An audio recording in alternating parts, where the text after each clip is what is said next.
მოვასწროთ. თქვენ ვის მხარეს ხართ? მე ვარ საქართველოს მხარეს. არა, საქართველოს თქვენ ხართ ჩვენი შვილების მხარეს თუ რობოკოპების მხარეს? რატომ და რა შეკითხვა არის? აბა საქართველოს მხარეს იყავთ, თქვენ კიტოვანის მხარეს იყავით და ჯაბა იოსელიანის მხარეს, ამაზე ვილაპარაკოთ. მაშინ მე რომ მეკითხებ, კიტოვანის მხარეს იყავით და ჯაბა იოსელიანის მხარეს? არც კიტოვანის მხარეზე ვიყავ და ჯაბა იოსელიანის. იცით რა, არ მინდოდა ამ თემაზე ლაპარაკი და რახან თავდასხმაზე გამოვიდიხართ, ეხლა იძულებული ვარ რომ მეც არა, საქართველოს მხარეზე ვარ, რო თქვი. თქვენ მხარეს იყავით. აქეთკენ საქართველოს მხარეს არიან. იყო საქართველოს მხარეს და აქეთ იყვნენ პუჩისტები და ვის მხარეს იყავით? ზვიადის მხარეზეც ვიყავი და ავტომატი არ გეჭირა? ავტომატი არ გეჭირა? ავტომატი არ მეჭირა, როცა შენ იძახი იმ პერიოდში და მე მეჭირათ. ვის ესროდით იმ ავტომატით? სად დამინახე რომ ის? არა, გეკითხებით, რატო გეჭირათ ეს ავტომატი? ავტომატი მეჭირა იმიტომ რომ თავს ვიცავდი. როდის დაიწყო სამოქალაქო ომი, იცი? ხო, როდის დაიწყო? 22-ში დაიწყო? 22-ში დაიწყო თუ არ დაიწყო? არა, ნოემბერში დაიწყო. ხო, თქვენ თავარსარდალს არ დაემორჩილეთ ბატონო ვაკია, ზვიად გამსახურდიათ და დაემორჩილეთ კიტოვანს. არა, თავარსარდალს ის ხაზზე წახვედით. თავარსარდალს რაზე არ დავემორჩილეთ? ხო, და გადადიხართ სპარტიზმაზე და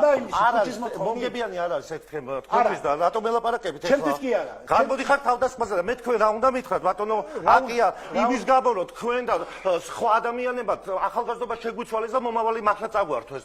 იმ მოქმედებებით და ეხლა ჩემზე გადმოგაქვთ? შენზე კი არ გადმოგაქვთ. ჩვენ მოიქიდეთ. მე მაშინ ძალიან პატარა ვიყავი და მომავალი შემიცვალეთ თქვენ.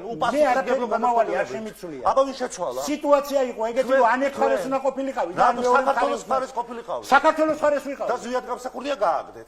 ზვიად გამსახურდია, მე არ გამიგდი. ვინ გააგდო აბა? იმ შეცდომება რა შეცდომა